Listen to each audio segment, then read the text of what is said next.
e hoje estamos com a casa cheia, né? Aqui o deputado Marcos Maia e o Camilo Borne, né? Então, boa tarde, Marcos.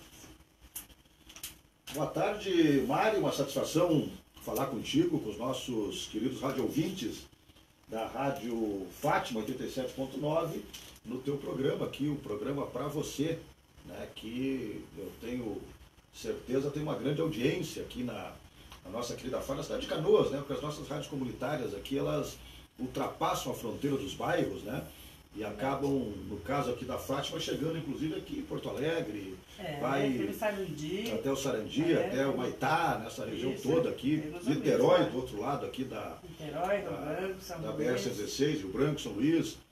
Então, uma alegria, uma satisfação poder, nesta tarde chuvosa de sexta-feira, estar aqui contigo no teu programa. Que bom. E boa tarde, Camilo. Boa tarde, Mari. Muito obrigado aí pelo convite e pela oportunidade de estar falando contigo e com os ouvintes. É uma satisfação grande, uma rádio na minha cidade. Eu me criei em Canoas, eu moro aqui desde 79. E estar aqui na companhia do Marco Maia, que é um deputado já de longa data, que representa aqui o município, que pese as nossas discrepâncias, né, ideológicas, acho que nós vamos ter uma boa oportunidade aqui de esclarecer para os ouvintes algumas dúvidas relacionadas aí à questão da reforma trabalhista e todas as reformas que envolvem o mundo do trabalho, o ambiente do trabalho, tendo a oportunidade de colocar um ponto de vista um pouco diferente aí do que normalmente as pessoas costumam escutar. Certo. Vamos começar então com o Marco Maia, perguntando quem é Marcos Maia. Marco Maia. Marco Maia. Isso aí, Mari. Primeiro, eu também sou oriundo aqui de Canoas, eu nasci em Canoas no dia 27 de dezembro de 1965. Depois tive um período de 10 anos que morei fora da cidade de Canoas, na cidade de Santa Cruz do Sul.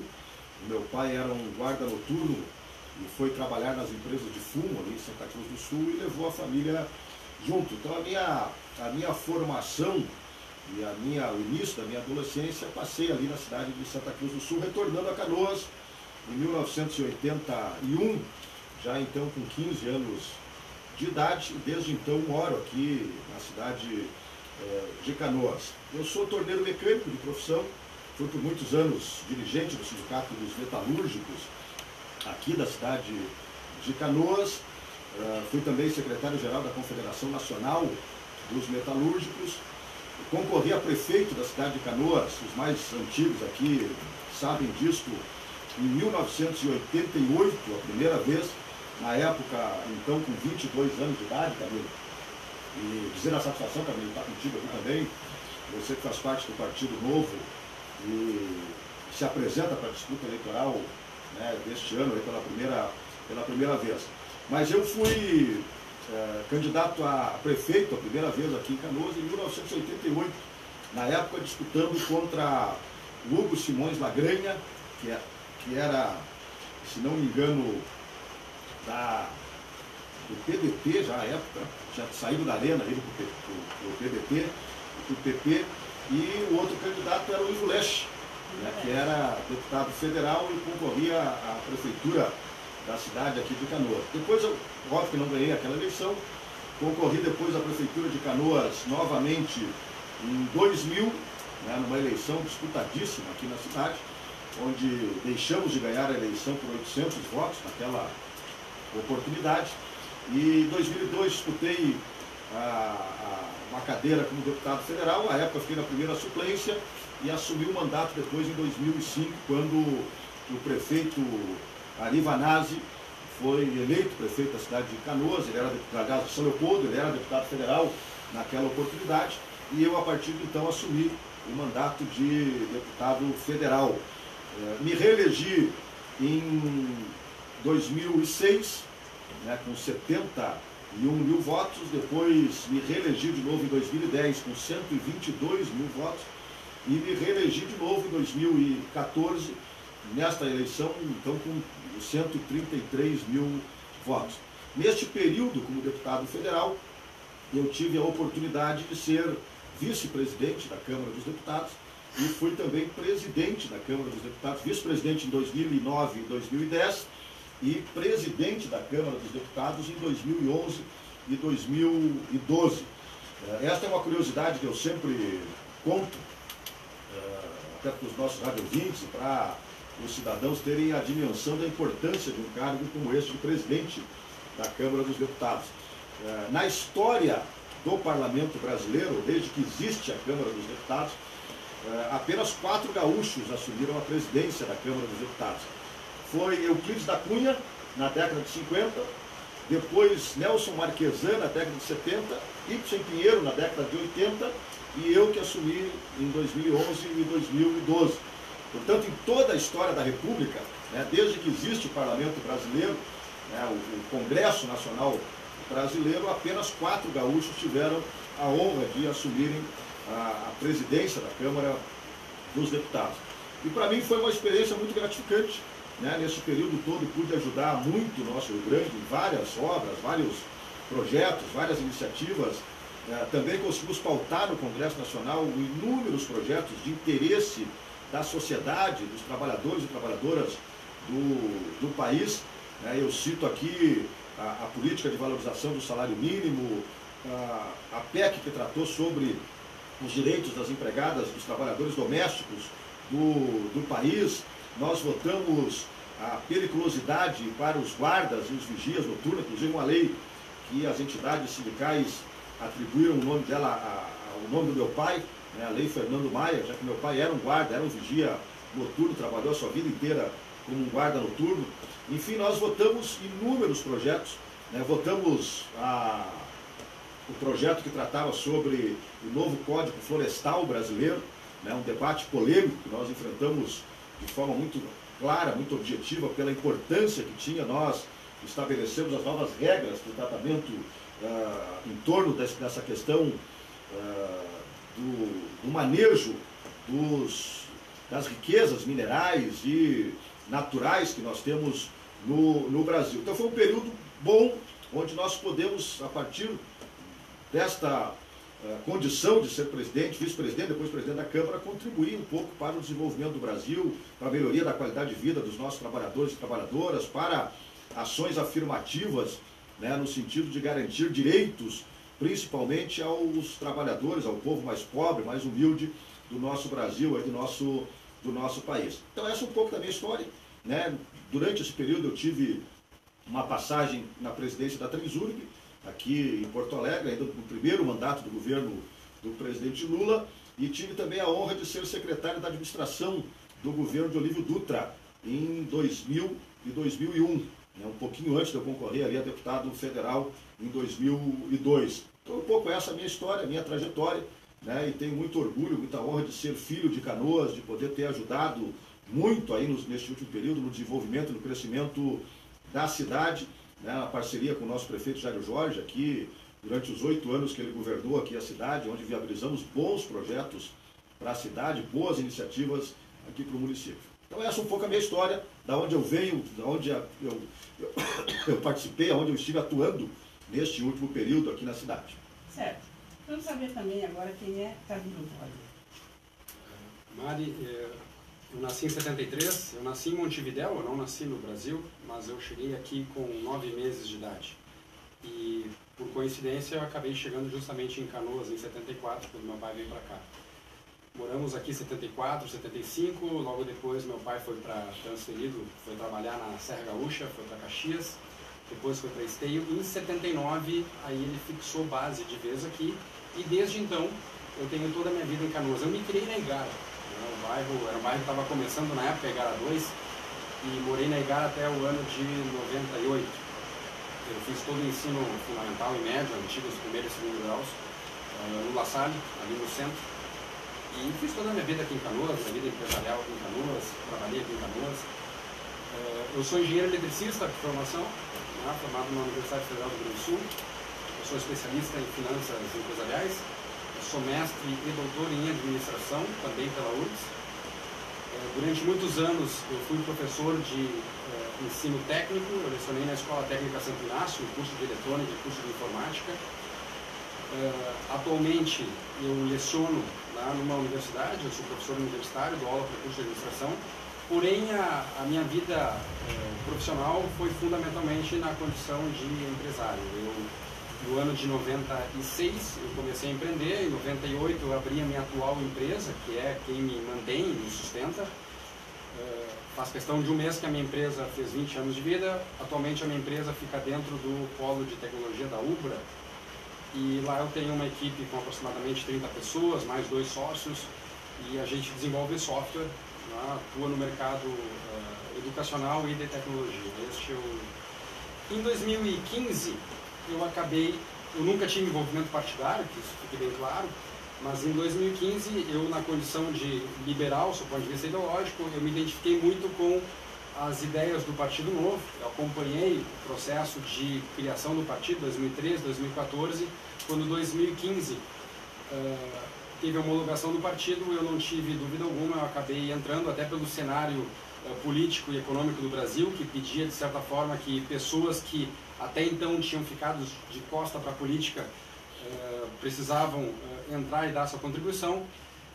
Acabei ingressando no Novo, que é um partido político que foi fundado por pessoas de fora da política.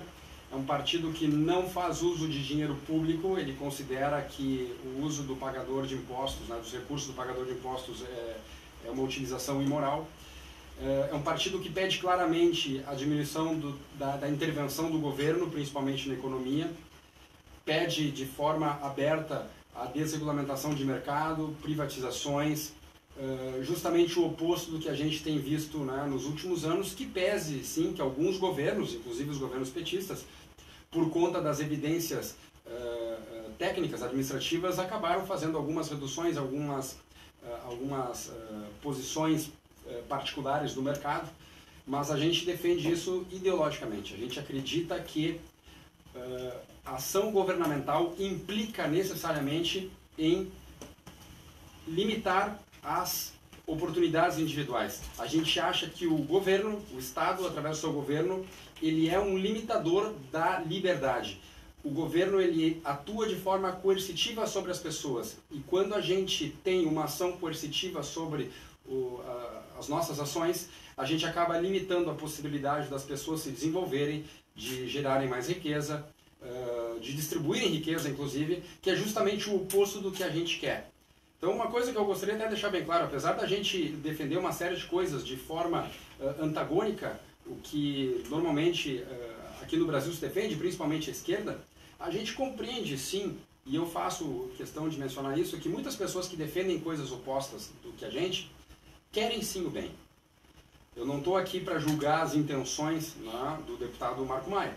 Eu estou aqui para avaliar, né, e para discutir os resultados daquilo que eles defendem. A gente entende que aquilo que eles defendem, e que o governo Lula defendeu, o governo Dilma defendeu, e boa parte da classe política defende, apesar de muitas vezes ser sim carregada de boas intenções, produz resultados ruins, que são exatamente o contrário daquilo que todos querem. Todos querem, o objetivo de cada cidadão viver melhor, né, ter o melhor para sua família e o melhor para o seu país. A questão é como fazer isso e como chegar lá. Certo. Então vamos começar com a pergunta. Qual é a nova lei trabalhista e quando foi aprovada essa reforma? Comigo? Isso. Para você, depois ele rebate ali. A reforma trabalhista ela foi aprovada no final de 2017, né? Mas ela passou a vigorar, a valer. Na verdade, ela foi aprovada no início de 2017. Novembro ou dezembro começou a vigorar. E ela começou a valer a partir dos dias 5 de novembro de 2017. Nós estamos agora em 2018. Portanto, ela deverá completar um ano da sua eficácia, da sua promulgação, quando ela começou efetivamente a funcionar. E a reforma trabalhista proposta pelo governo do presidente, que eu chamo de presidente golpista, né, Michel Temer, já que ele não foi eleito para assumir o cargo ao qual ele está, neste momento, assumindo, ela, na verdade, produziu um conjunto de alterações na legislação trabalhista brasileira existente, ou na consolidação das leis trabalhistas, e que, na minha compreensão, na minha avaliação, não irão produzir efeitos que garantam um crescimento dos níveis de emprego, uma distribuição melhor da renda para os nossos trabalhadores e trabalhadoras do Brasil. Ao contrário, né, ela vai na direção e no sentido de outras experiências semelhantes que já houveram no mundo e que se mostraram ineficazes para gerar emprego, para distribuir renda, para melhorar a qualidade do trabalho e principalmente para estimular a ação, né, e o trabalho dos nossos jovens. A Espanha mesmo, há cerca de 10 anos atrás, produziu uma reforma trabalhista muito semelhante a esta que foi proposta pelo governo golpista do Michel Temer. E hoje os índices de desemprego e o desestímulo aos jovens, aos empreendedores, às pessoas que se dedicaram a estudar para alcançar, né, uma condição melhor de trabalho, de renda, de sobrevivência, né, no caso específico da Espanha, é extremamente baixo. Né? Há um desestímulo, um desânimo por parte principalmente dos jovens que passam uma vida toda, que estudam, que vão em busca de conhecimento, de formação para disputarem uma vaga melhor no mercado de trabalho, e quando encontram um mercado de trabalho desregulamentado, sem leis claras, com salários baixos, com remuneração aquém da sua expectativa, né, acabam ficando desestimulados, inclusive não procurando o emprego, não procurando o mercado de trabalho. Então, o que eu acho que nós produzimos aqui na reforma trabalhista, esta aprovada pelo governo golpista, foi, na minha compreensão, um atentado contra o mundo do trabalho, contra os trabalhadores e trabalhadoras brasileiros. E dou aqui alguns exemplos, né? Talvez o mais sério de todos eles, quando nós criamos a figura do trabalho intermitente, né, que já foi banido em muitos países, esta figura do trabalho intermitente, que é aquela que permite, por exemplo, que um empregador contrate um trabalhador para trabalhar única e exclusivamente e receber única e exclusivamente pelas horas que ele trabalhou. Né? Então, retirando com isto algumas obrigações, como descanso semanal remunerado, como o próprio pagamento do 13º, um terço de férias, e em alguns casos, inclusive, tirando o direito a férias deste trabalhador. Então, um exemplo, hoje, esses dias vi uma reportagem, nós já temos quase 40% das profissões regulamentadas no Brasil, em alguma medida já trabalhando desta forma desregulamentada, né? Sem o pagamento desses direitos que eram direitos pétreos dos nossos trabalhadores e trabalhadoras. Como é que funciona o trabalho intermitente? Você, por exemplo, Mari, ser contratada por uma empresa para trabalhar 2 horas numa semana, 5 horas na outra semana, 10 horas na outra semana e outras 10 na 4ª semana do mês. Você teria 27 horas. No final do mês, você vai receber única e exclusivamente por aquelas 27 horas que você trabalhou durante aquele período de um mês. E você teve que ficar à disposição da empresa durante aquele período, porque a qualquer momento o empregador poderia lhe chamar para exercer aquela atividade, ou pode lhe chamar para exercer esta atividade. Você não tem mais o descanso semanal remunerado, você vai ter ali incorporado o pagamento do seu 13º, das suas férias, né, enfim, desse próprio descanso semanal remunerado, o seu fundo de garantia por tempo de serviço. E não há absolutamente nenhuma garantia de que você vai receber por esse horário que você trabalhou mais do que você recebia no modelo atual, né? Porque isso fica à mercê da empresa que vai praticar o preço ou o salário que ela entender que seja o mais conveniente. Talvez numa política de pleno emprego, ou num país com uma estabilidade econômica e financeira maior do que o Brasil, onde haja uma necessidade de uma mão de obra maior, onde as negociações entre o capital e o trabalho sejam mais claras, mais bem definidas, um sistema e um modelo desse pudesse representar um ganho para o trabalhador. Mas no sistema que nós temos no Brasil, onde não há uma representação clara dos trabalhadores nas fábricas, não há um processo de negociação coletiva de trabalho claro, objetivo, onde as partes tenham o mesmo poder de negociação, onde nós temos hoje, por exemplo, 14 milhões de trabalhadores desempregados, Ou seja, o que submete muitas vezes as pessoas a trabalharem nas condições piores que tem. Por quê? Porque precisam trabalhar, precisam ter algum recurso, algum dinheiro para sustentarem as suas famílias.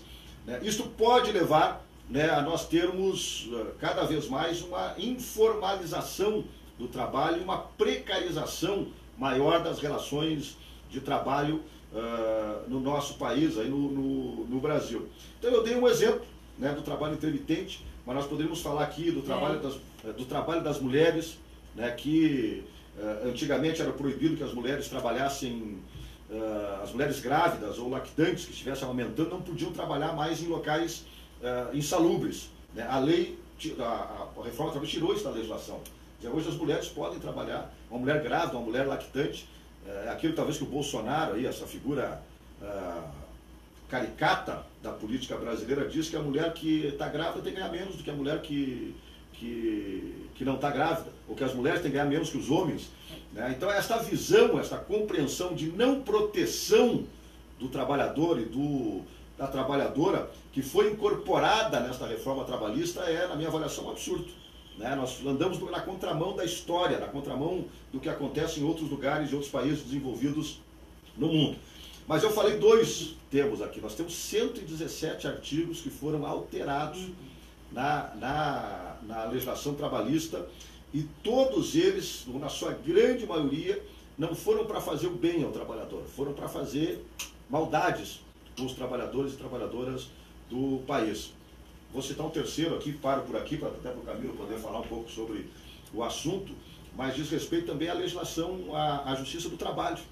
Né? Antigamente você entrava com uma ação trabalhista, e você tendo direito ou não vamos entrar nesse aspecto de ter direito ou não, dizer, o trabalhador sempre era protegido, mesmo que ele não levasse a ação, tu não tem direito, aqui tu exagerou na tua ação, ele era protegido pela legislação. Hoje o trabalhador entra na justiça, se ele for penalizado, for entendido que ele não tinha aquele direito que ele estava reivindicando, ele tem que pagar uma multa para a justiça.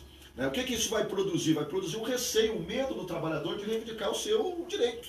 Porque ele não sabe qual é o resultado que ele vai ter na frente. De repente o juiz acorda com a cabeça virada para um lado ou a cabeça virada para o outro, e ele pode ser penalizado por estar buscando um direito seu, um direito que ele entende que ele é merecedor. E eu não quero aqui entrar no mérito, né, se o trabalhador tinha razão ou não tinha. Às vezes até acho que o trabalhador não tem razão quando entra na justiça, não estou querendo entrar nesse mérito. Agora, você tirar o direito dele questionar isso é uma brutalidade enorme que nós estamos fazendo, né, com os nossos trabalhadores. Isso também foi mudado na legislação. Né? Bom, são 117 artigos, né? Tem muita coisa que mudou, então é difícil a gente abordar todos os temas ao mesmo, num programa, num debate como esse que nós estamos fazendo aqui. Não é que ele não tenha direito, é que existe um custo e uma responsabilidade também por fazer alguma solicitação que não tenha pé nem cabeça, que é o que acaba acontecendo. Mas vamos só resgatar desde o início aí. Eu costumo dizer, vamos deixar bem claro, o Partido Novo, e isso envolve a minha pessoa, a gente não é defensor do Temer, a gente inclusive queria que o Temer caísse.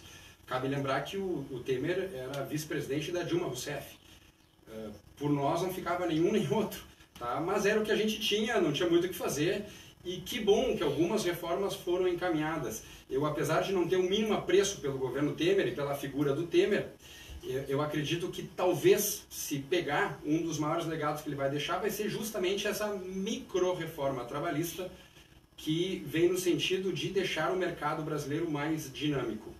E aí nasce um ponto que é fundamental. O que protege o trabalhador? Esta é a grande pergunta. O que protege?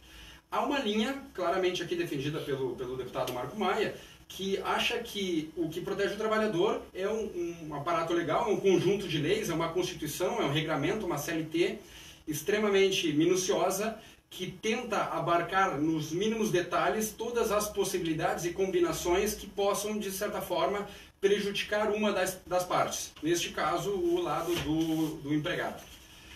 Mas há uma outra linha, que é a linha que a gente defende, que diz que o trabalhador ele é protegido quando ele tem condições plenas, tá, de negociar. Para ele ter condições plenas de negociar, é fundamental que exista um mercado funcionando muito bem. Nada protege mais o trabalhador do que ele dizer simplesmente para o empregador que está sugerindo alguma coisa que ele não queira. Olha, nessas condições eu não quero, muito obrigado, eu quero ir embora e vou trabalhar no outro lugar. E em parte, toda essa legislação que existe, que burocratiza, que complica as relações de trabalho, produzem exatamente o efeito contrário do desejado para o trabalhador. Diminuem as possibilidades de criação de negócios, porque deixam os negócios mais caros, mais arriscados e, por consequência, menos vagas são criadas no mercado, vagas aquelas que seriam fundamentais para que o trabalhador pudesse olhar na cara do empregador e dizer, olha, nessa situação eu não quero trabalhar, eu prefiro trabalhar em outro lugar. O que nós temos que deixar bem claro é que quando a gente tem um sistema legal extremamente engessado, a gente acaba produzindo efeitos colaterais não desejáveis, por menor que sejam as intenções. E vamos lá, vamos aos dados. A gente tem no Brasil 50% da massa de trabalhadores estão na ilegalidade. Estão por que na ilegalidade? Estão na ilegalidade porque eles querem? Estão na ilegalidade porque os donos dos negócios simplesmente são pessoas malvadas e não querem que eles trabalhem? Outro ponto que é importante desmistificar, parece que o empregador ele sempre quer o mal do trabalhador. Qual é o sentido nisso? Quem é que tem um negócio, quem é que tem um estabelecimento, um restaurante e quer que o garçom, por exemplo, trabalhe de cara amarrada? É óbvio que não. Quem tem um negócio quer invariavelmente, com salvas, raras exceções, que a pessoa trabalhe bem. Então, dentro desse escopo, a gente entende que se a gente tiver um sistema legal que permita que as pessoas possam negociar livremente e diminuir os custos, os riscos de uma operação que pode ser enquadrada como ilegal com muita facilidade, o nível de emprego acaba aumentando. Vamos a um outro número.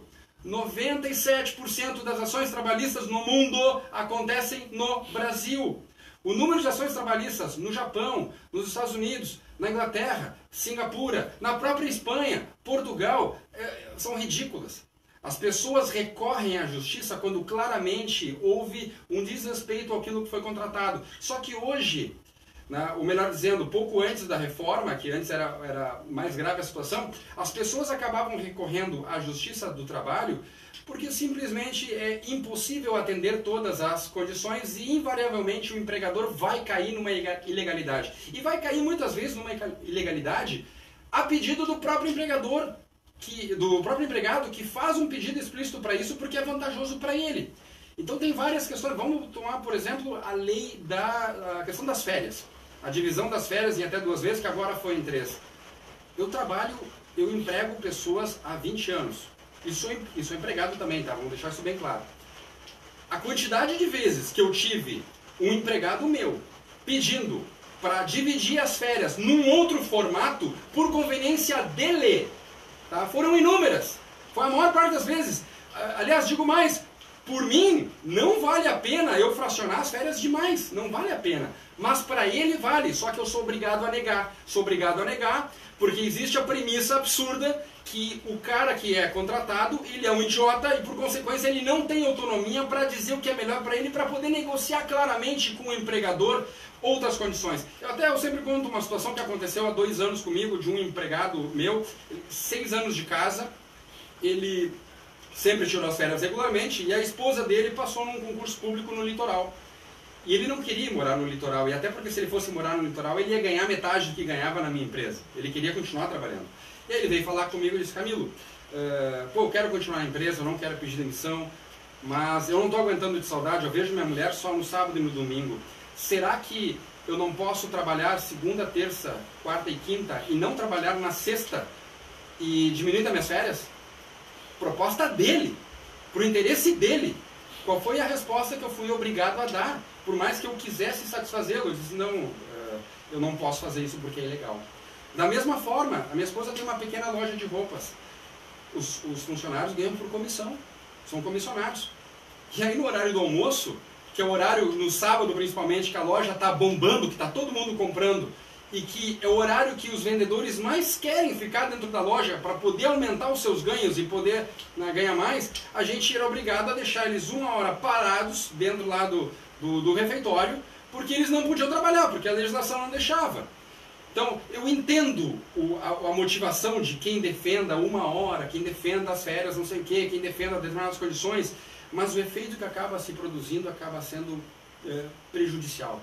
O trabalho intermitente, poxa, o trabalho intermitente é uma oportunidade para contratar gente avulsa. Tem muita gente que prefere trabalhar de forma avulsa. E tem muita gente que não tem nada, absolutamente nada. E nós temos finalmente a oportunidade de dar um tipo de renda para ele, por menor que seja. Só que vamos lembrar, ele pode conseguir na empresa A uma oportunidade intermitente, na empresa B, na empresa C, enfim, ele pode constituir uma renda. E a gente fica preocupado aqui se ele vai trabalhar 40 horas, 30 horas, 50 horas dentro de uma única empresa com um contrato pré-estabelecido. O que acontece na prática é que as empresas acabam não contratando. Eu costumo dizer, eu dou risada disso, eu falo com os meus sócios e a gente diz que toda vez que a gente vai contratar alguém, a gente tem que fazer um cálculo de impacto de risco. Porque afinal de contas, se a gente for seguir a lei tal qual ela está, a gente tem uma série de possibilidades, uma série de questões que a gente tem que cuidar que encarecem o custo do trabalho e fazem com que a gente tenha que pensar 5, 6 vezes antes de contratar. Ora, quando tu flexibiliza as coisas, as empresas vão se sentir muito mais à vontade para arriscar e contratar pessoas. Isso vai fazer com que as pessoas tenham menos garantias e possam ser demitidas? Sim, mas isso é compensado pela criação de postos de trabalho. O deputado Marco Maia citou a Espanha. Bom, a gente não pode analisar uma política em particular. A Espanha, sim, fez algumas flexibilizações, mas a Espanha tem vários outros problemas. A Europa toda tem um problema com a questão dos imigrantes, qual é a grande questão dos imigrantes? Eles se dispõem a trabalhar, como eles são ilegais na sua maioria, na maior parte das vezes, eles não estão sujeitos à proteção da lei. Então o que acaba acontecendo? Eles acabam trabalhando sem ter lei alguma. Então, por mais que se flexibilize um pouquinho as leis do trabalho, como aconteceu na Espanha, ainda é mais vantajoso, né, um sírio trabalhar lá. Então é isso que acaba acontecendo. Mas vamos pegar exemplos de países onde deram certo. Vamos pegar a Nova Zelândia, por exemplo. A Nova Zelândia, na década de 80, início da década de 90, pegou as leis do trabalho que eles tinham e eles rasgaram. Desde aquela época, a Nova Zelândia vive em situação de pleno emprego. Vamos comparar a legislação no México e a legislação nos Estados Unidos. Onde é que é mais flexível, onde é que é mais rígido? Nos Estados Unidos é muito mais flexível. As pessoas fogem dos Estados Unidos e vão para o México, ou vão do México para os Estados Unidos. As pessoas vêm para o Brasil porque querem um sistema legal que as protejam, ou vêm para o Brasil porque tem mais oportunidade. Por que vem venezuelano de lá para cá? É por causa da lei trabalhista ou porque simplesmente tem mais oportunidade? Enfim, o fluxo migratório sempre acontece onde tem oportunidade e não onde tem amparo legal. Onde tem amparo legal, existe um problema inverso, inclusive. As pessoas têm uma preocupação de barrar a entrada de pessoas que entram, porque afinal de contas elas acabam sendo um custo a mais para aquela população que tem que arcar com o custo daquelas pessoas que estão vindo para cá, com saúde pública, com educação pública e tudo mais. Agora, nos países mais flexíveis, isso não é muito problema. Isso acaba sendo uma solução e é por isso que se a gente pegar dos 20 países mais ricos do mundo, países que as pessoas vivem melhor, têm mais qualidade de vida, a gente vai observar que, invariavelmente, que todas elas têm um sistema, têm um mercado de trabalho aberto, flexível, que fazem com que as pessoas sim possam estar sujeitas às intempéries, às variações do mercado de trabalho, mas elas podem se empregar rapidamente. É por isso que a Inglaterra tem pleno emprego há anos. A Inglaterra tem um sistema legal muito mais flexível do que a França. Tá? É isso que explica a diferença e não o contrário, que pese sim, eu entendo que muita gente veja as boas intenções da lei, mas o que importa são os resultados tortos que ela acaba produzindo. Certo. Eu vou fazer uma pergunta que os ouvintes me fizeram, de Mari pergunta lá. Vou retroceder um pouquinho. Antes, as mulheres das domésticas, elas não tinham direito nenhum, né? Elas trabalhavam de acordo com o que o patrão pagava, se aceitava, aceitava. Aí veio a lei que todo patrão deveria dar carteira assinada. Foi uma leva de mulheres que ficaram, foram postas para a rua porque os patrões não queriam assinar as carteiras.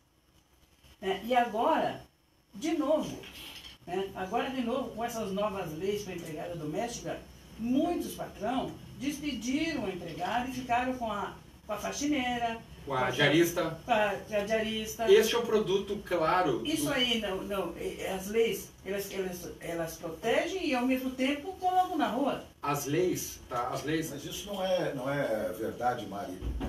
Os dados não são esses no Brasil. Como não? O nosso Ninguém problema... contrata o nosso mais problema, empregada doméstica. Camilo, Nós é estamos verdade. por aí, né? Toda a nossa questão aqui ela está relacionada à questão econômica.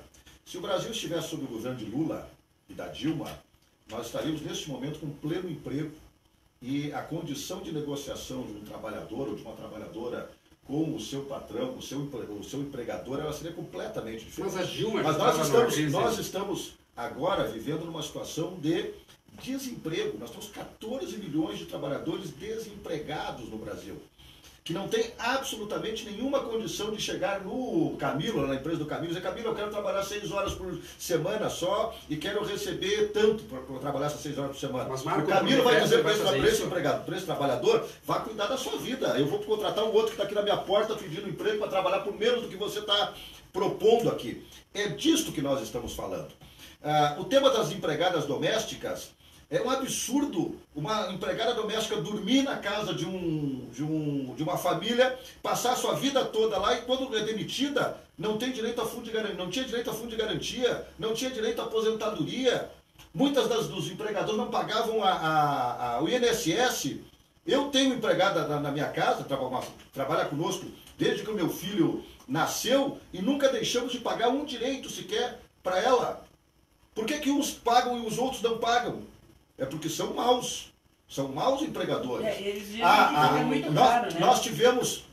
mas se você não tem dinheiro para pagar uma pessoa para trabalhar na sua casa de forma adequada, se você quer explorar uma pessoa, quer tratar ela como uma escrava, aí você está errado. Se você não tem dinheiro para fazer isso, não tem condições de fazer, não faça.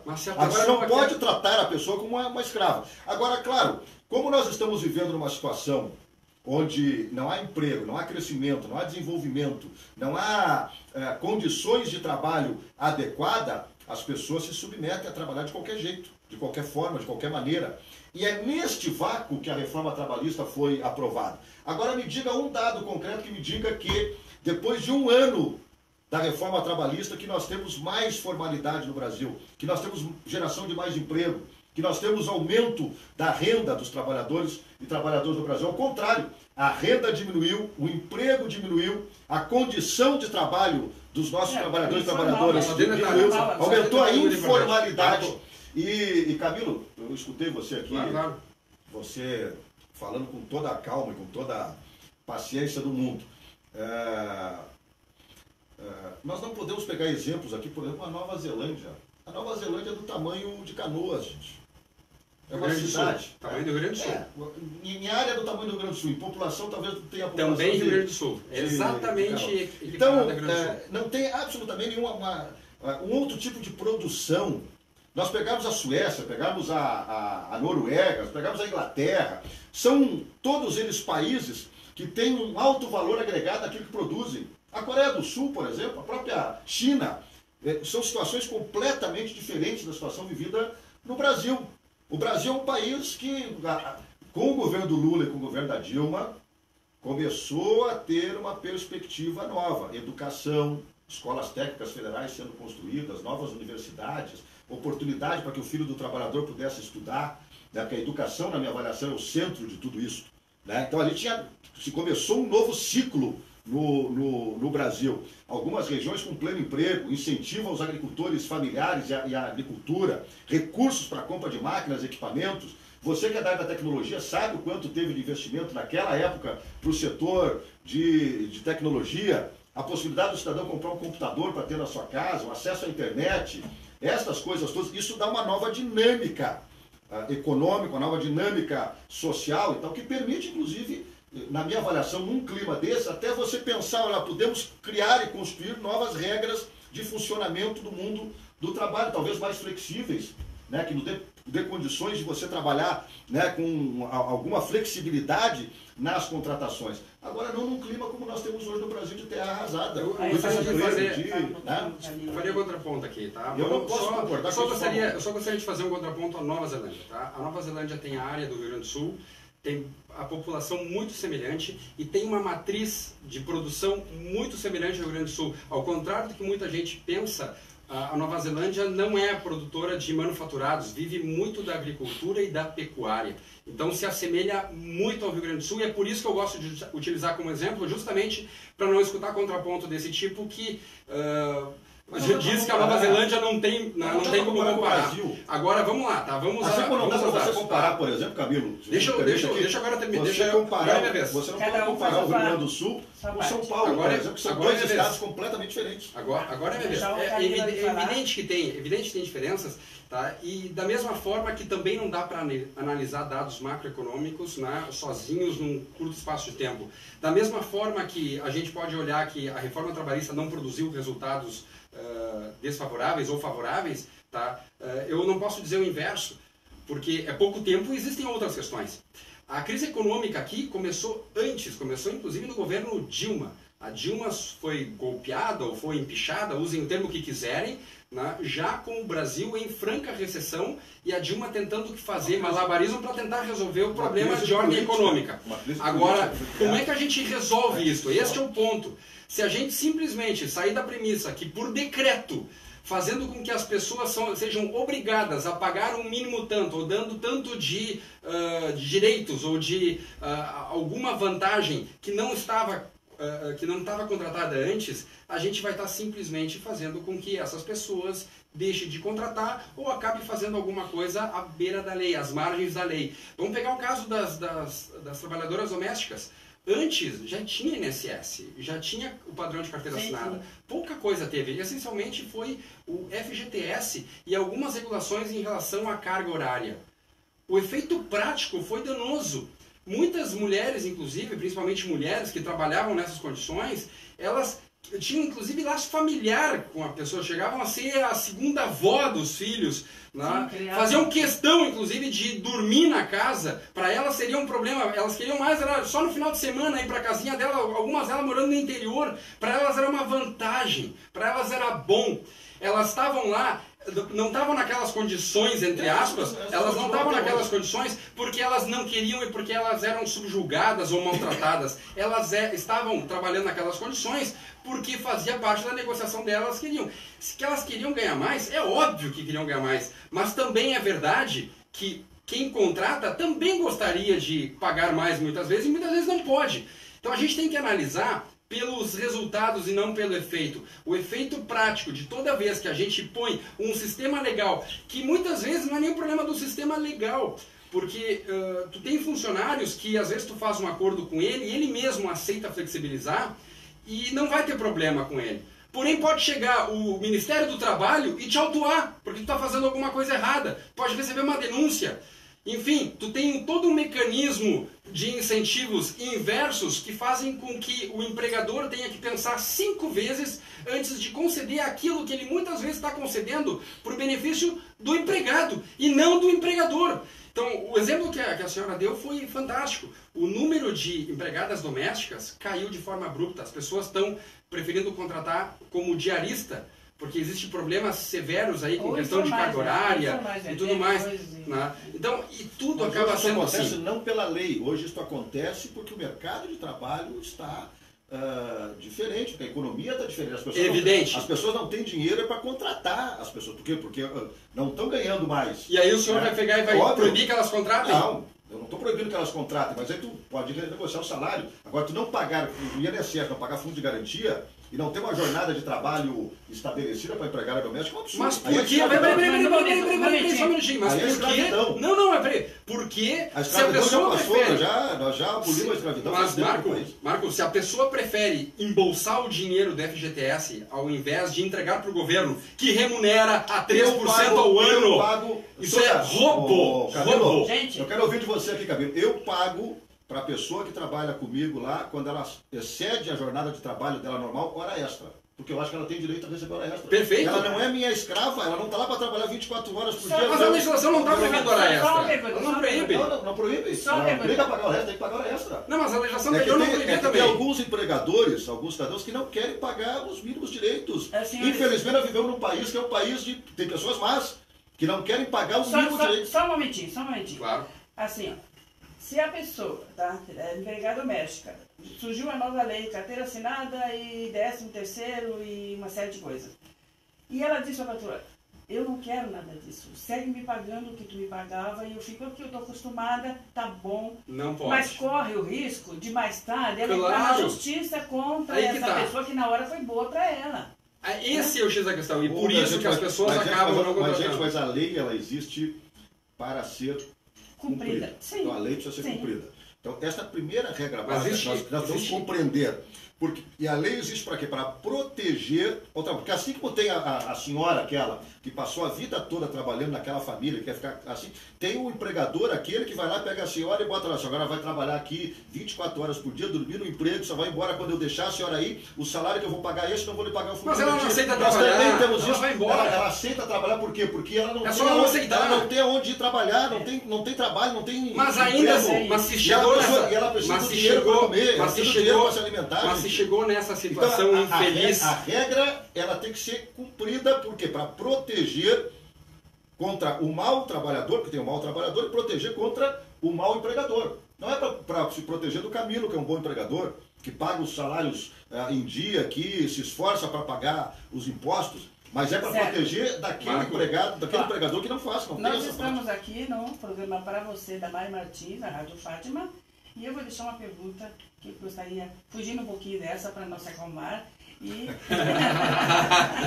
a gente retorna, né? Ele acha que as pessoas são más, tia, isso não dá pra aguentar, tia. Eu prometo que a gente retorna. E você acha que todas as pessoas são boas e todas as pessoas não são boas. Que bom se todo mundo fosse bom. Mas a pessoa pode dizer, não quero trabalhar. É assim, ela tem esse poder.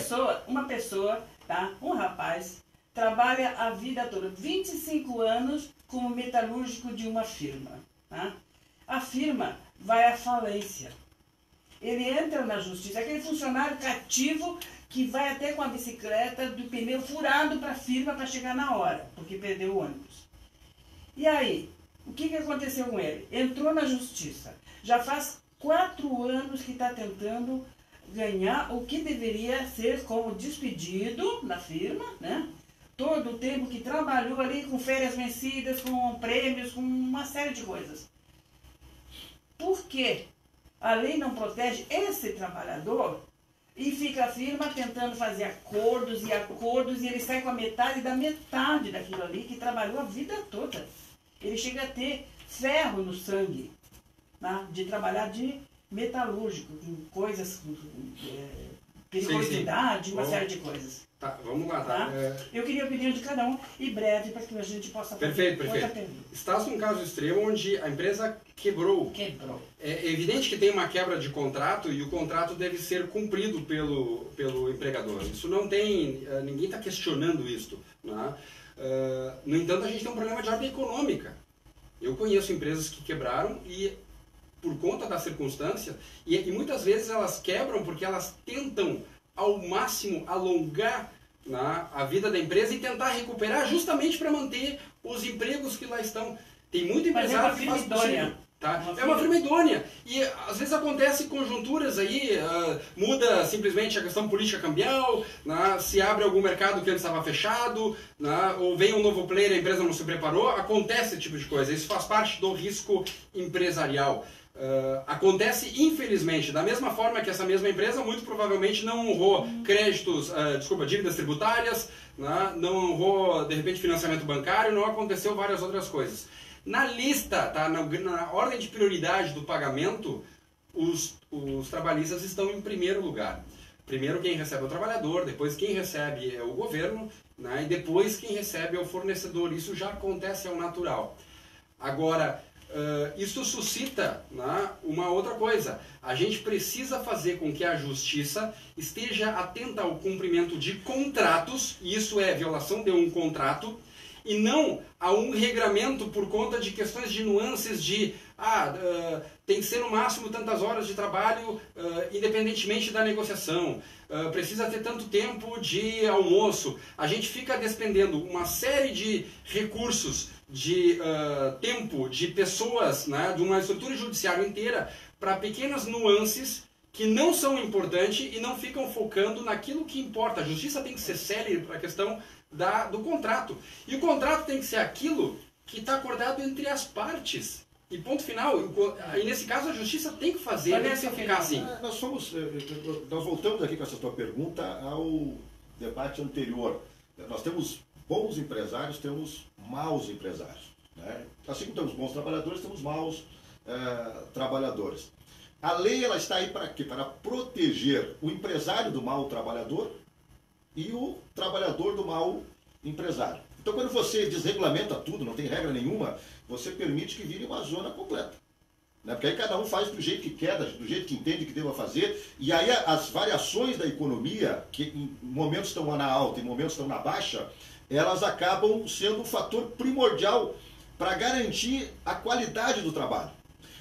Por que eu estou dizendo isso, Mari? Porque essa situação que tu colocaste, tem muitos empresários que não cumprem a legislação trabalhista porque eles sabem que ao final do contrato de trabalho tem lá 100 trabalhadores, 10%, 20% daqueles trabalhadores da empresa vão procurar o seu direito na justiça. Os outros 80% não.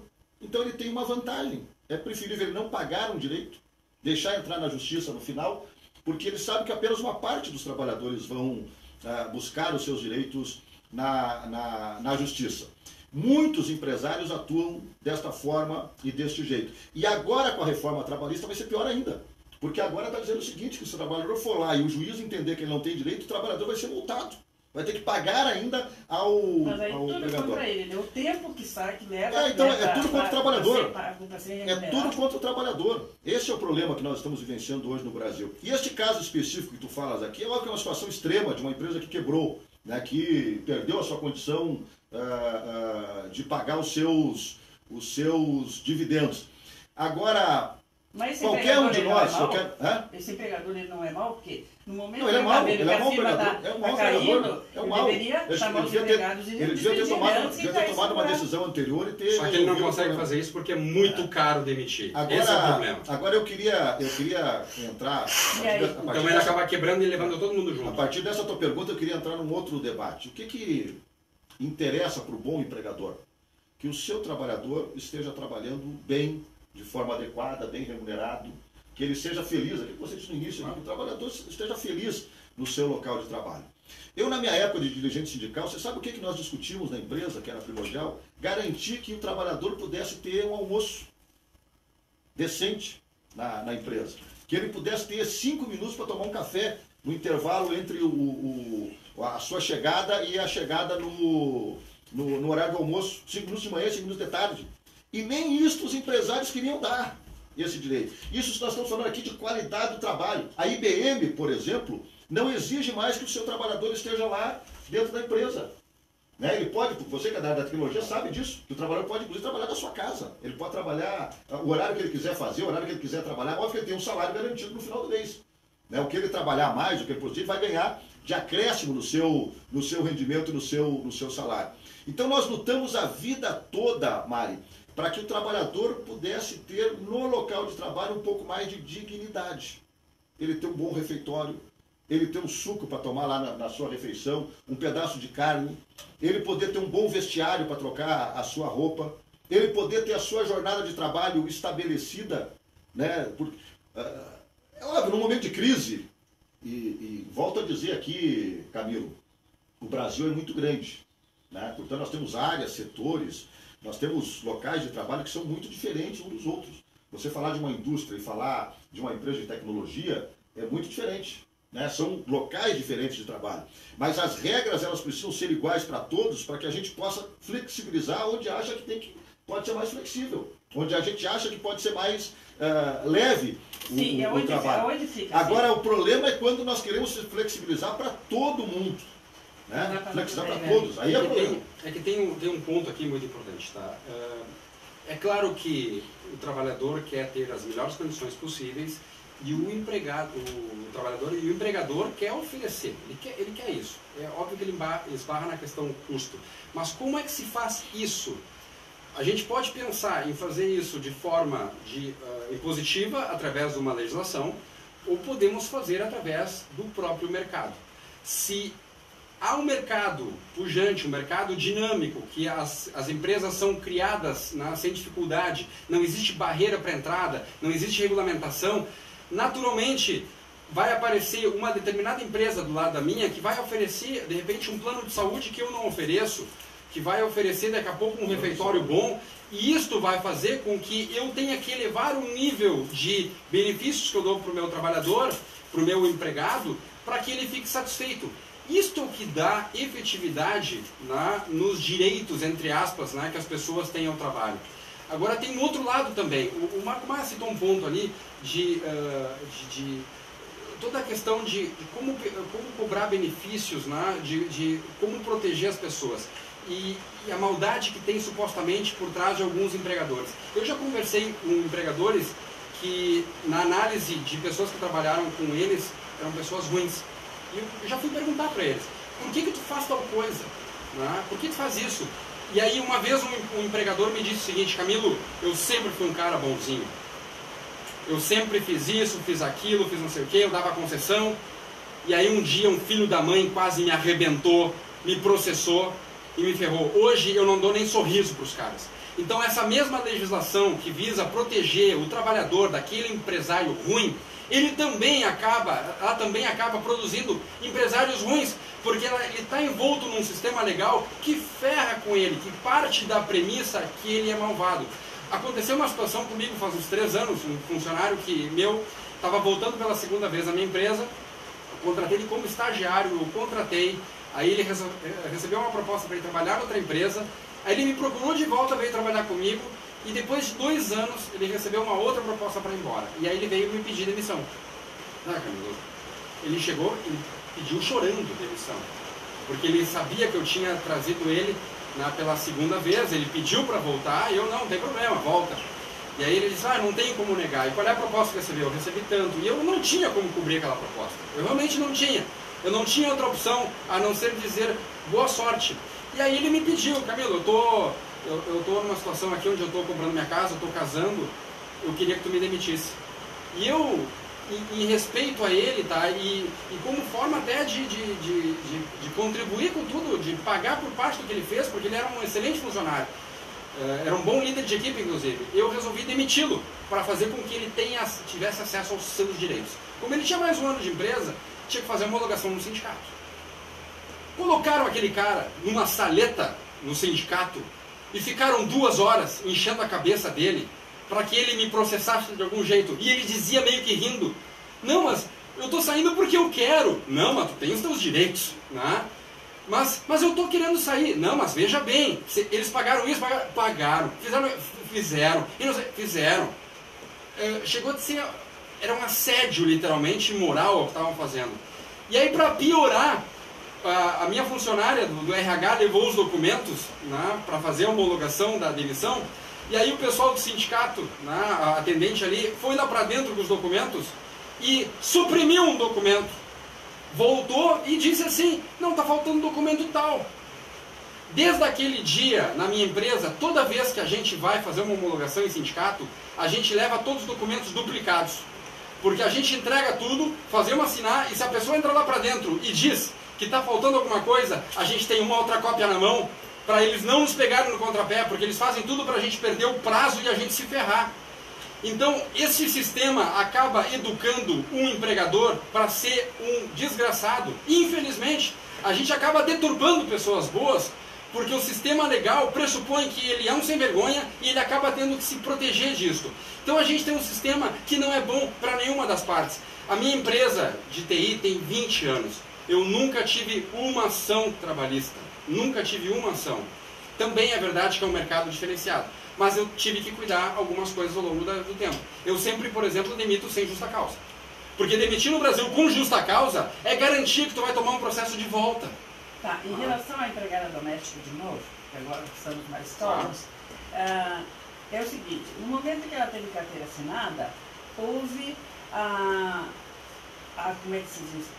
A empregada modelo, aquela que atende até o computador, né, que mexe no computador, que recebe pessoas de alto nível na casa, arruma jantares e tudo mais, daquela outra que é analfabeta. Deu esse desnível também, né, inclusive no valor do salário e tudo. O que a lei faz para proteger essa analfabeta que não sabe ler e escrever ainda e que fazia um serviço banal que toda dona de casa tem que fazer. Não está qualificada, né? Porque houve muitos cursos, inclusive aqui em Canoas, de qualificação da empregada doméstica, atender até o computador, fazer as compras através do computador. Mas isso é muito importante para que a pessoa tenha uma condição de produtividade que tenha valor para quem paga. Quando se busca qualificar uma pessoa, seja em qual função for, não importa, pode ser uma empregada doméstica, pode ser uma faxineira, pode ser um programador, não importa. O que se trata, efetivamente, é fazer com que a pessoa consiga oferecer mais vantagem para quem contrata, porque é isso que a pessoa que contrata... Quando a senhora vai comprar alguma coisa no supermercado, a senhora está querendo receber alguma coisa que tem benefício. Esse mesmo raciocínio funciona quando se contrata mão de obra. Se tu vai contratar um pintor para tua casa, tu quer que ele faça uma pintura muito bem feita, tu quer que ele seja caprichoso, tu quer que ele entregue um serviço bem feito. A mesma coisa para uma empregada doméstica. Uma empregada doméstica hoje... Tu precisa, poxa, ela pega, por exemplo, um forno de micro-ondas, né? Ou pega lá uma máquina de lavar. Poxa, tem tecnologia. Hoje tem computador nas casas, existem várias coisas que são compradas. Olha, tem que fazer um pedido de pizza, né? Ah, tem que comprar tal coisa, tem que pedir pela internet, tem que usar aplicativo, tem que chamar o Uber para mandar, sei lá, o filho fazer o judô, não importa. Existe tecnologia. E isto faz com que a pessoa tenha melhores condições de se manter naquela função e quem sabe até pleitear, porque afinal de contas ela está entregando mais valor. Isto é bom, isto não é ruim. E é um incentivo para que as pessoas possam inclusive ter outras habilidades para quem sabe mudar de função. Como fazer para mudar isso a respeito da empregada analfabeta, aquela padrão que era antes? O que fazer com esse povo? A lei protege ele de que maneira? Hoje a lei não protege. A lei acaba criando um regramento que teoricamente protege, que acaba sendo objeto, né, de uma venda de ilusão, porque o que se vende para essa pessoa é que ela está sendo protegida. Só que o efeito prático é que ninguém acaba contratando, principalmente as pessoas mais desqualificadas do ponto de vista de formação, que infelizmente a pessoa analfabeta ela é desqualificada do ponto de vista de formação. Não estou desqualificando a pessoa, estou dizendo que ela não tem formação, né? Ela acaba não tendo oportunidade de trabalho, porque afinal de contas as leis fazem com que aquele trabalho dela fique muito caro. Por consequência, não vale a pena contratar. Então a lei, ela acaba, apesar da boa intenção, ela acaba sendo cruel com essa pessoa. A lei acaba demitindo essa pessoa. Existem uma série de valores, né, que são pagos, FGTS, 13º e tudo mais, que na verdade, quando tu atribuis isso à legislação, tu está simplesmente mudando a forma de pagar. Vamos tomar um caso clássico, 13º. Ora, por empregador, qual é a diferença dele dividir o salário do ano em 12 parcelas ou em 13? Quando a gente diz que a gente está pagando um salário a mais, a gente está iludindo essa pessoa. A gente simplesmente está fazendo com que ela fique com 1/12 a menos durante todo o mês para pagar ela no final. Vamos pegar o caso do FGTS. Claro, está tirando, é óbvio, todo empregador tira da sua renda ou do seu faturamento, no caso da empresa. Este é o cálculo econômico que é feito. O 13º não surge das cinzas, né, do nada, como se fosse um direito divino, e vai para a pessoa, sai do bolso daquele que paga. Então, quando me obrigam a pagar 13º, ok, mas quando se diz pagar um 13º, apesar de que a lei não mudou nisso, né? Antes também tinha 13º, vamos deixar isso bem claro. Mas quando eu digo tem que pagar 13º, eu estou simplesmente fazendo um rearranjo da forma que eu vou distribuir o dinheiro. Da mesma coisa o FGTS. Qual foi o efeito do FGTS sobre o salário da empregada doméstica? O empregador olhou para ela e disse, olha, eu tinha antes R$1.500. Eu continuo tendo R$1.500 para pagar, só que agora eu tenho que pagar FGTS. Então nós vamos fazer a conta um pouco diferente. Eu vou ter que descontar de ti o valor do FGTS para poder honrar o FGTS. Aí o que a gente está fazendo? Em troca de um suposto direito, que é o direito a receber um valor lá no final do contrato de trabalho dela, se ela for demitida, remunerando a 3% ao ano. O FGTS remunera menos que a poupança. O FGTS é o roubo institucionalizado no Brasil. O governo brasileiro rouba das pessoas ao dizer que está ficando com o dinheiro do FGTS para dar uma garantia para ela depois. A gente tira um pedaço do salário daquela mulher, tá? Ou daquela pessoa, daquele senhor que está trabalhando numa casa, para dizer para ela que, olha, nós vamos fazer uma poupança compulsória para ti e vamos te devolver no final. E aí nós temos, de repente, uma época econômica com alta inflação e aquele dinheiro é comido pela inflação. O FGTS rende valores pífios, valores que são insignificantes frente ao que poderia render no bolso da pessoa. Então, se vocês perguntam por uma empregada doméstica que está trabalhando numa situação sem FGTS e dizer para ela assim, ó, o que tu prefere? Tu prefere trabalhar com FGTS e ganhar menos, ou tu prefere ganhar o que tu ganhava antes e ficar com o dinheiro do FGTS no teu bolso? Eu jogo o dinheiro aqui, eu faço uma aposta. A pessoa que é submetida a esta pergunta, ela vai responder que prefere que o dinheiro fique no bolso dela. E é esse o efeito prático. É isso que os números mostram. Os números mostram que o número de empregadas domésticas contratadas com carteira de trabalho caiu ao longo do tempo. Isso é uma prova inequívoca que as pessoas não querem dar dinheiro para o governo administrar. A mesma coisa é o FGTS. Desculpa, FGTS não, o INSS. O INSS, apesar de ser lei antes, eu cansei de ver trabalhador doméstico dizendo: me paga tudo por fora, por favor, me dá o dinheiro para mim. Me dá o dinheiro, eu vou me aposentar depois por idade, vou receber o mínimo mesmo, me dá o dinheiro no meu bolso. Então, o que aconteceu na prática? Se jogou todo mundo para a ilegalidade, uma boa parte das pessoas para a ilegalidade, e se fez contratos de trabalho com diaristas. Eu conheço casa que tem 3 diaristas. Preferiram contratar 3 ao invés de ter uma empregada doméstica, porque se trabalha 3 dias ou mais, constitui vínculo. Então a pessoa, eu falei outro dia com a minha contadora dizendo assim, olha, não contratem empregada doméstica nem a pau. Tá? Vocês estão loucos em fazer isso. Os contabilistas estão dizendo isso para as pessoas, os advogados dizem isso para as pessoas. Sinceramente, aquela pessoa que estava acostumada a trabalhar numa casa, que com um laço familiar, inclusive com os filhos do casal, dono da casa, que estava trabalhando feliz, que ganhava muitas coisas, inclusive da casa, muito salário indireto. Nós temos casos de famílias de empregadas domésticas que ganhavam roupa, ganhavam não sei o quê. Hoje, tudo isso aí não constitui salário, não, tem toda uma burocracia infernal para tu dizer, para a pessoa perceber isso como um valor de salário. E a pessoa acaba não tendo aquele trabalho e perde todas essas benesses. Eu já tive empregado doméstico, carteira assinada, que a mesa da casa dela, eu tinha dado para ela. Tá? A cama que ela tinha dos filhos era uma cama que eu tinha dado. Para ela ganhava muito mais o salário dela. Sim. Muito mais. Ela tinha um vínculo familiar com toda a minha família, com as minhas filhas. E a gente acabou matando por conta de uma legislação que pretensamente veio para protegê-la. Esse é o típico caso que mostra que as intenções elas não andam necessariamente de mãos dadas com os resultados. A gente precisa avaliar políticas públicas, a gente precisa avaliar a legislação, a gente precisa avaliar as coisas que a classe política propõe sob o ponto de vista dos resultados, olhando para os casos, para os países onde as coisas funcionam, países que a gente possa querer imitar e não o contrário. A gente está escolhendo o caminho da pobreza, da não distribuição de riqueza, porque o que distribui riqueza não é o governo, o que distribui riqueza é a oportunidade de trabalho para todos, e a gente precisa fazer uma opção clara em relação a isso. Tá. Deixa eu responder essa perguntinha. Vou falar um pouquinho sobre isso. Se o Camilo me permite, Camilo. Claro. Eu acho que tem um equívoco nesta compreensão nossa em relação ao que é o trabalho das pessoas. As pessoas trabalham para quê? Elas querem receber um salário e deste salário elas querem sustentar as suas famílias. Então querem poder ter acesso a um cinema, querem poder comprar comida, fazer o seu churrasco no final de semana na sua casa, comprar a sua cerveja, pagar o seu aluguel, comprar a sua roupa. As pessoas não querem trabalhar para receber o seu pagamento em insumos.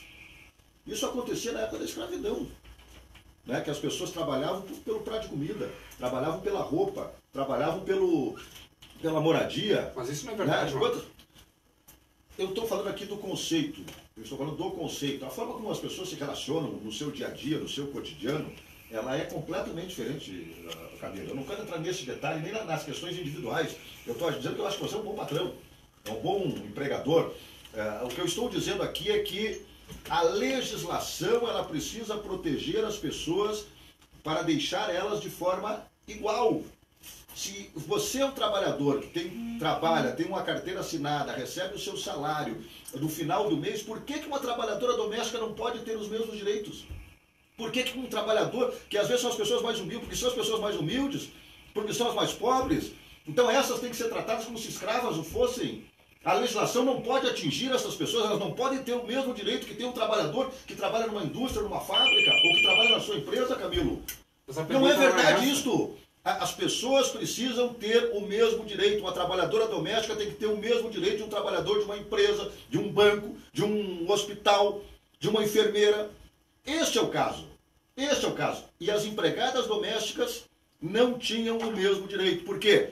Porque se estabelecia esta relação perniciosa na minha avaliação. Eu não estou dizendo que você não possa dar uma cama para sua empregada doméstica, você não possa dar um prêmio para o seu trabalhador, uma caneta para o trabalhador mais eficiente da sua empresa, mas você pode fazer isso desde que você garanta àquele trabalhador, àquela trabalhadora, o mesmo direito que qualquer outro trabalhador tenha.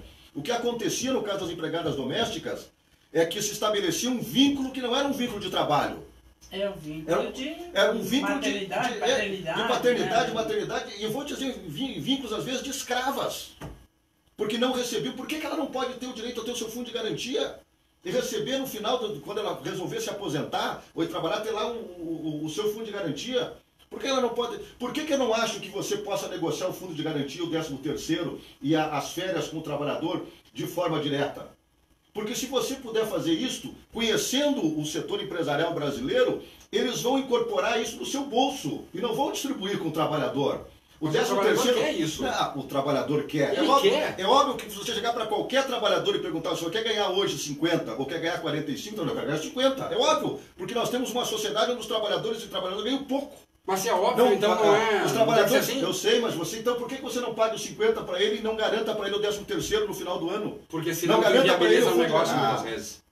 Isso não é assim, o dinheiro não cria por decreto, porque tem lei. É como se nós trabalhássemos com a lógica de que todo empregador ele não tem lucro. Então, ele não ganha, ele não tem lei... rendimento. Isso não é verdade, gente. Nós temos grandes empresas. É evidente que tem. Se não tivesse, não ia bom negócio. Eu volto a dizer aqui, Camilo, eu não estou falando da sua, você é um microempresário, pequeno empresário. Eu não estou falando de você que é um microempresário, pequeno empresário. Eu acho que os pequenos, inclusive, têm tratamento tributário diferente. Né? As pequenas empresas, as MEIs, têm tratamento tributário diferente, têm regras diferentes, têm situações diferentes. Mas nós temos que pensar o Brasil como um país que tem grandes empresas, grandes indústrias, grandes bancos, né? Grandes conglomerados econômicos, que são os que tentam influenciar os pequenos para que os pequenos façam as maldades. Então este é o nosso problema. Nós não podemos tratar a legislação de forma desigual. A legislação tem que ser igual para todos os brasileiros. Então, um funcionário de um banco, ele tem que ter o mesmo tratamento que tem uma empregada doméstica, porque é um cidadão como outro qualquer. É gente. Não é um cidadão de quinta ou quarta categoria. Essa lei vai combater o desemprego?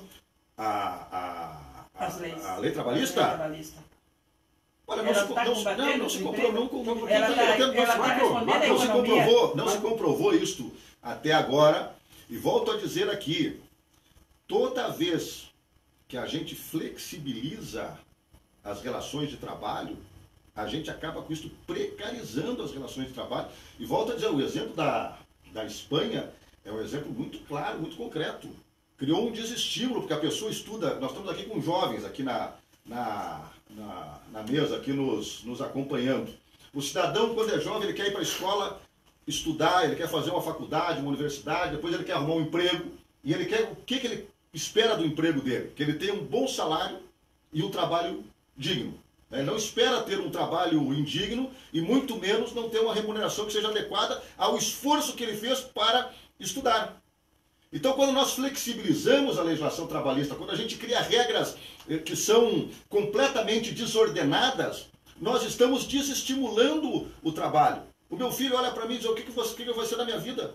Eu não vou ter aposentadoria porque querem acabar com a aposentadoria. Eu não vou ter saúde porque querem privatizar a saúde no país. Eu não vou ter trabalho formal porque o trabalho vai estar todo ele desregulamentado. O que sobra para mim no futuro? E nós estamos falando aqui com uma... Esses meninos aqui, eles estão trabalhando, mas atrás deles tem aqueles meninos que são chamados de nem trabalha e nem estuda. Né? Bom, mas aí é um problema. Deles. E aqui eu quero só concluir, Mário, se tu me permite aqui, dizendo o seguinte. Há uma contradição na fala dos liberais no que diz respeito ao que move a economia. Na minha compreensão. O que faz com que o empresário ganhe dinheiro? Uma economia pujante, uma economia crescente, um consumo em alta no país, as pessoas com renda, podendo gastar, podendo ir no supermercado, podendo ir no cinema, podendo ir na loja comprar uma roupa, podendo tomar um café, podendo contratar uma empregada doméstica. As pessoas hoje não contratam empregada doméstica, não é porque tem uma regra, porque tem uma lei. Elas não contratam porque elas não têm dinheiro para contratar. Porque o dinheiro está pouco, porque a economia está parada. E se o Estado brasileiro não entrar para fomentar a economia não vai se levantar. Porque aí nós temos concordância, porque quando chega na hora das dificuldades econômicas do Estado, os empresários correm para debaixo do manto do Estado, querem que o Estado intervenha, que o Estado invista, que o Estado coloque recurso. Agora, quando o Estado coloca recurso, não, aí não pode, o Estado não pode intervir, o Estado não pode participar, o Estado não pode... Há uma contradição nisso. O Lula produziu, durante os seus 8 anos de governo, uma revolução no Brasil. Crescimento econômico, pleno emprego, investimento na educação, criação de universidades, criação de programas sociais, criação de escolas técnicas federais, investiu na educação, colocou o Brasil para andar, juros baixos subsidiados para as empresas poderem produzir, criou uma revolução a partir da hora, a partir do Estado. Colocou os bancos públicos a emprestar dinheiro subsidiado, com juros subsidiados, para permitir que o empresário pudesse produzir aqui. Colocou, por exemplo, a Petrobras a fazer plataforma de petróleo aqui no Brasil, para gerar emprego, riqueza, inteligência aqui no Brasil. Eu ontem fui lá em Rio Grande, lá no canteiro do estaleiro lá de Rio Grande, então, que está lá abandonado. Tinha 26 mil trabalhadores, hoje tem 300 trabalhadores trabalhando lá. E eu não vejo um empresário do Rio Grande do Sul, por exemplo, se insurgir contra isto. E produziam aqui, tinha uma política de conteúdo local, que era para produzir 60% das plataformas de petróleo, dos equipamentos, das máquinas, das peças no Brasil. O governo golpista do Michel Temer reduziu isso para 30%, acabou com o sistema, com a produção naval do país, que tinha sido recuperada durante o governo do presidente Lula. E eu não vejo nenhum empresário, nenhum partido que se diga liberal se insurgir contra isso. Porque o que vai garantir que a legislação seja mais flexível, que o trabalhador ganhe mais, que haja mais produção. Porque se o empresário ganhar mais, ele vai poder contratar mais empregados.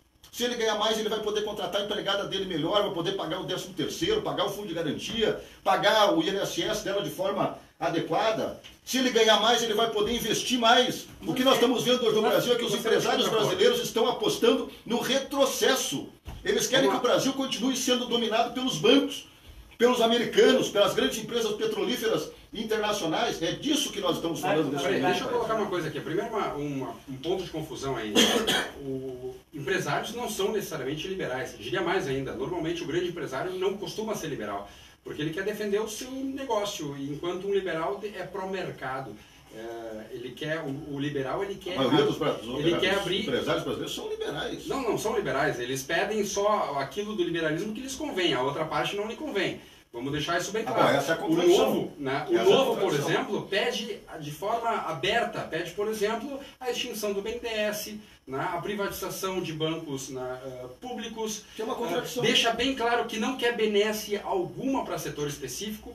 E a gente tem que fazer uma diferença, que é o grande ponto que diferencia aqueles chamados desenvolvimentistas, onde estão parte da elite intelectual do PT, da área econômica, o Guido Mantega, ele é dessa linha, daqueles que defendem, que são mais ortodoxos, onde estão sim aí os liberais. Os desenvolvimentistas acham que a economia se estimula por meio da demanda. Basta simplesmente tu dar mais crédito, tu utilizar as empresas estatais para poder fomentar desenvolvimento e que aí vai se formar um castelo maravilhoso e que a economia vai girar e que tudo vai ser positivo. O caso de Rio Grande é um caso clássico. Se criou um polo naval com base a uma ordem governamental da Petrobras estimular a demanda. Se várias empresas foram para lá, a Petrobras foi compradora dessas empresas, de insumos dessas empresas, e se estimulou de certa forma e se criou uma euforia no mercado local. Porém, se fez isso a um custo muito grande. O caso do polo naval é um caso clássico. A Petrobras encomendou 4 plataformas lá para o Polo Naval, Está fazendo a sendo que, plataformas. né, sendo que pagando mais do que o dobro do que se pagava no mercado internacional. Penalizou o brasileiro a pagar mais caro em nome do desenvolvimento da empresa. O brasileiro pagou mais. E mais ainda, e das quatro... Hoje o brasileiro está pagando R$5 o litro da gasolina. E das quatro, e não justamente... plataforma. Mas justamente por isso. Aí a Petrobras vai anunciar lucros exorbitantes.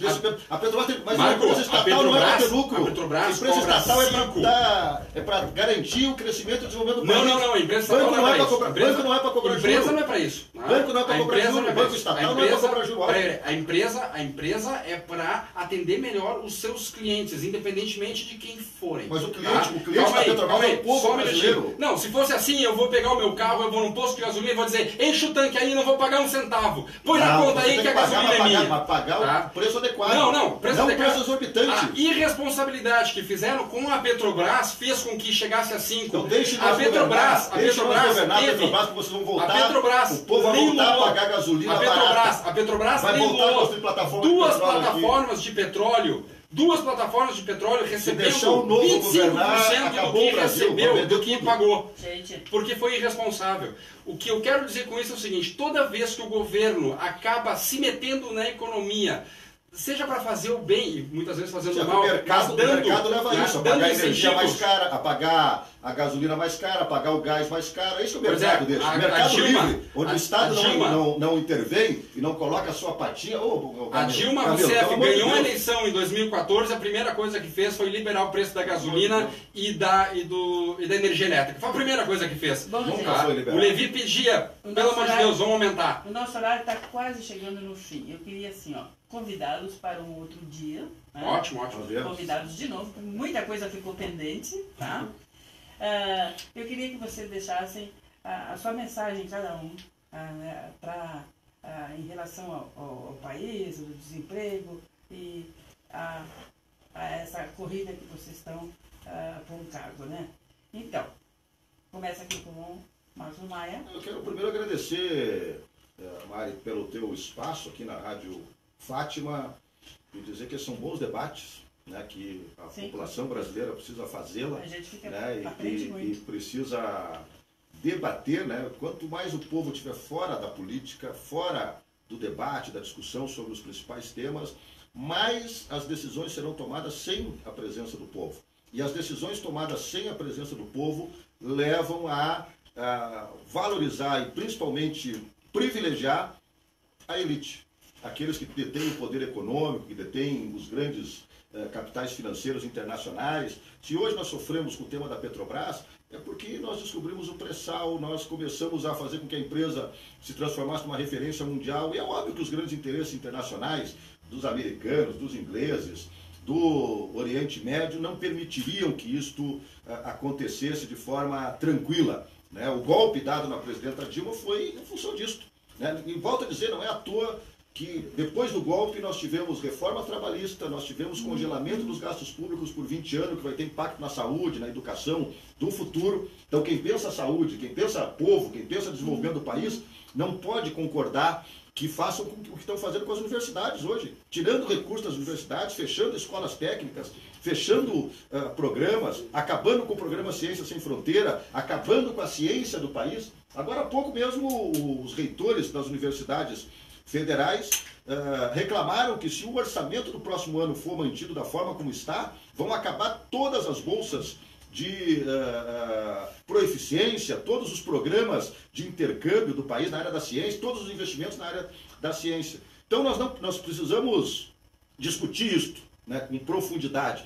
O Estado brasileiro precisa estar a serviço do cidadão e construir políticas públicas que melhorem e qualifiquem a vida das pessoas. Então precisa botar os bancos para emprestar dinheiro de forma subsidiada para a produção, para o empresário, para o pequeno empresário, para o médio empresário, para ele poder viabilizar o seu trabalho e com isso gerar renda, porque se nós gerarmos renda, eu sou favorável a isso. Aqui é uma bola de neve, um ciclo positivo. Quanto mais dinheiro as pessoas tiverem na mão, no bolso, mais elas vão consumir, elas consumindo mais as empresas terão que produzir, as empresas tendo que produzir mais, terão que contratar mais gente, contratando mais gente, vai ter mais gente com dinheiro consumindo, e aí cria um ciclo positivo na economia. O que nós não podemos deixar é que os capitalistas queiram ganhar dinheiro sem produzir, né? Que é isso que os bancos gostam de fazer, né? Emprestar dinheiro para ganhar dinheiro sem produzir. Você deve ser vítima, muitas vezes, dos bancos em função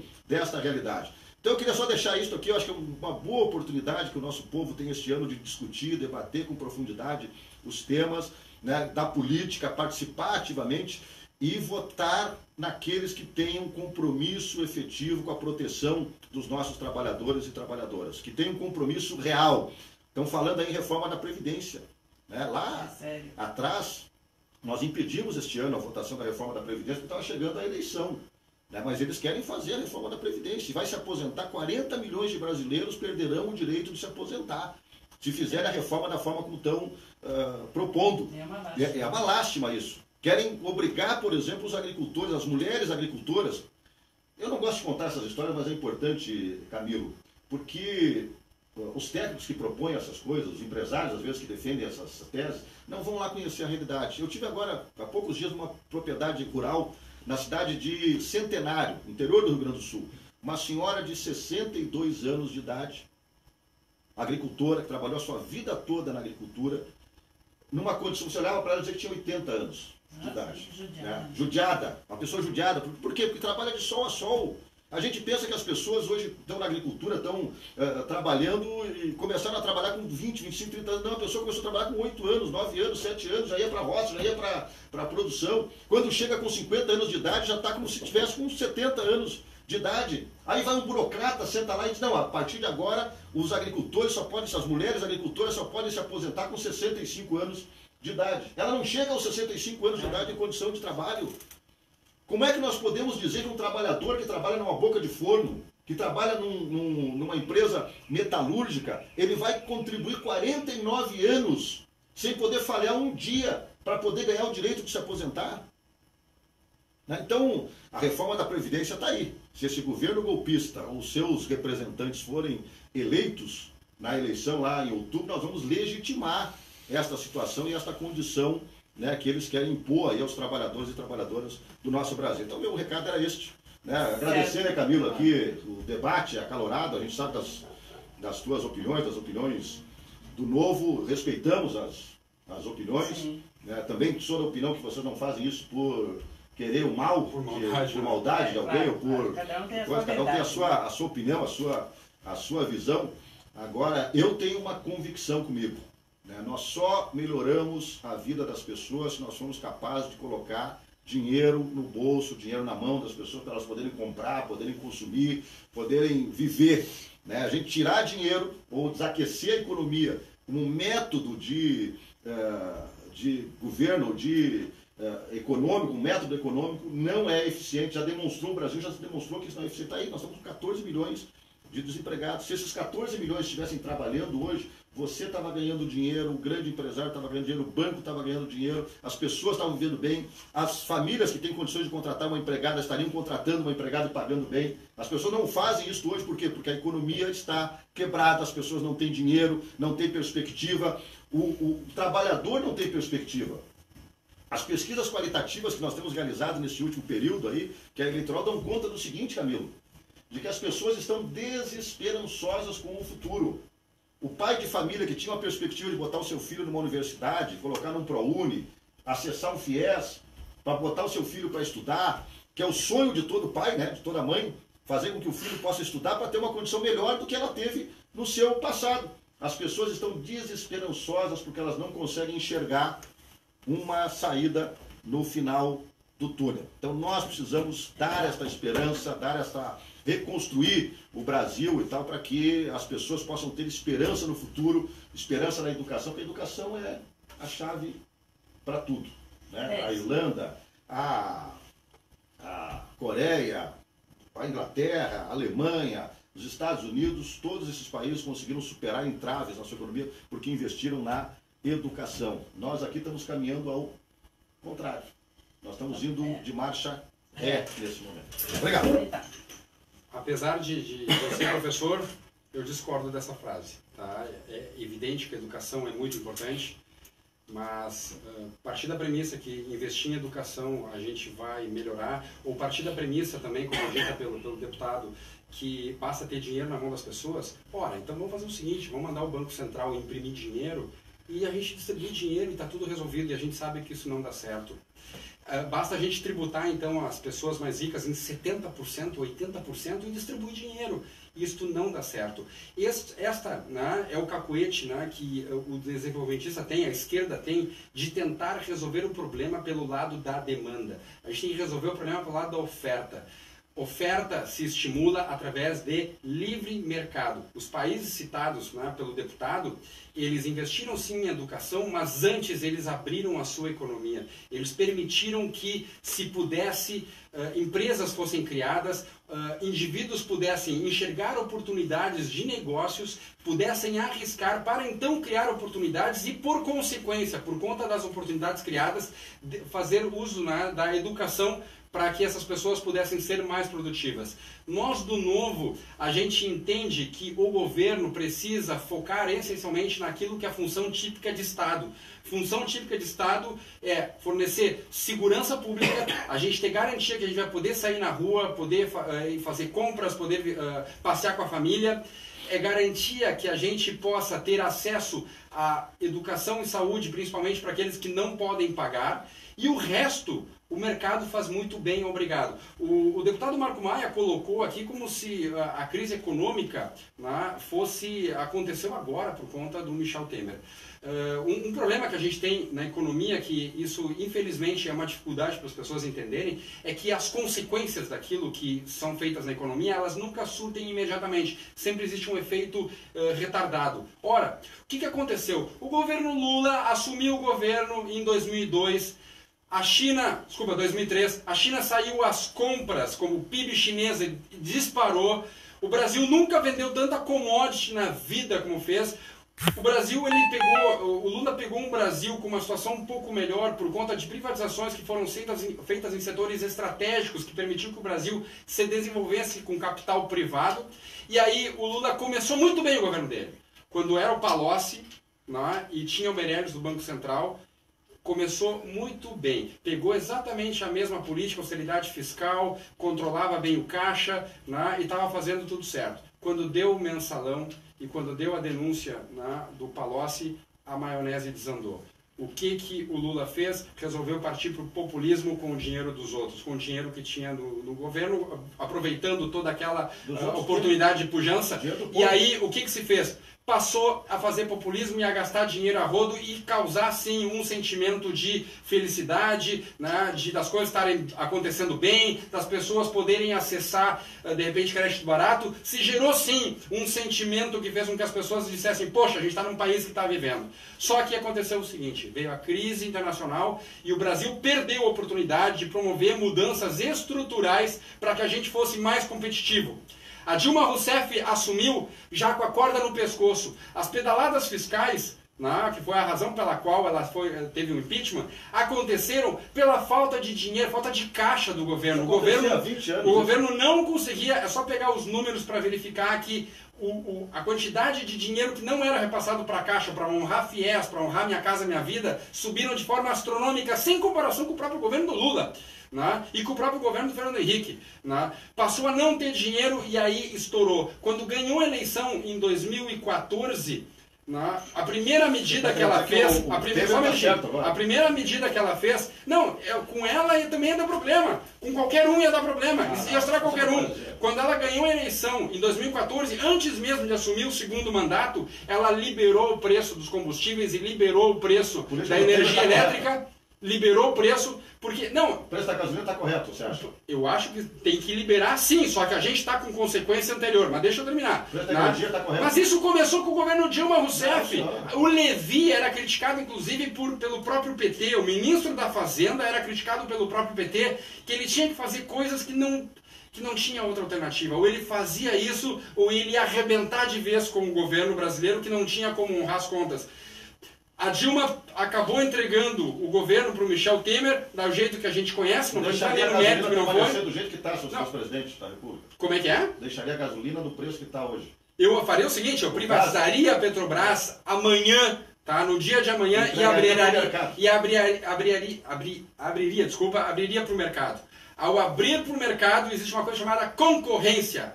Naturalmente as coisas acabam se acomodando de uma forma boa para quem compra e boa para quem compete. A gente tem consequências de um governo extremamente fechado. A gente tem uma economia fechada. O governo dá as cartas de absolutamente tudo que quer. A gente não tem liberdade nesse país. Camila, estamos encerrando. Eu queria só concluir, dizer o seguinte, agradecer muito a oportunidade, né? Agradecer ao Marco Maia, apesar da gente discordar frontalmente algumas questões, foi um debate respeitoso. Sim, a gente ficou no campo das ideias, eu acho isso muito bom, muito legal, porque infelizmente a gente muitas vezes põe a nossa opinião e nos ofendem de tudo que é forma, seja para um lado ou seja para o outro, e eu acho que isso não é producente para o debate público, principalmente no momento que o Brasil precisa sim, né, colocar as ideias e explicar para as pessoas os pontos de vista, porque as pessoas não são obrigadas a compreender sobre todas as coisas e políticas públicas. Agradeço a oportunidade e muito obrigado aos ouvintes aí pela paciência de escutar esse acalorado debate. Tudo bem. Eu agradeço e fica o convite, né, para uma outra vez nós encontrarmos de novo para responder uma série de perguntas que ficou no ar ainda, né? O espaço é curto.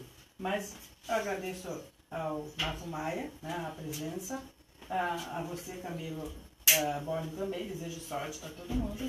E estamos encerrando aqui o nosso bate-papo com os candidatos, né? Então, uma boa tarde a todos e estamos indo. Tchau, tchau. Eu venderia tudo. Eu venderia tudo. Tem muita gente que concorda contigo. Você sabe que uma vez eu fui num debate da Gaúcha com o Raul Fábio, aquele... Sim, polêmica. Eu fui defender o reajuste do salário mínimo. E ele tinha aquelas... Ele fazia uma enquete, lembra? Lembro, sim, ligava para... O debate era se deveria aumentar ou não o salário mínimo regional. Eu fui defender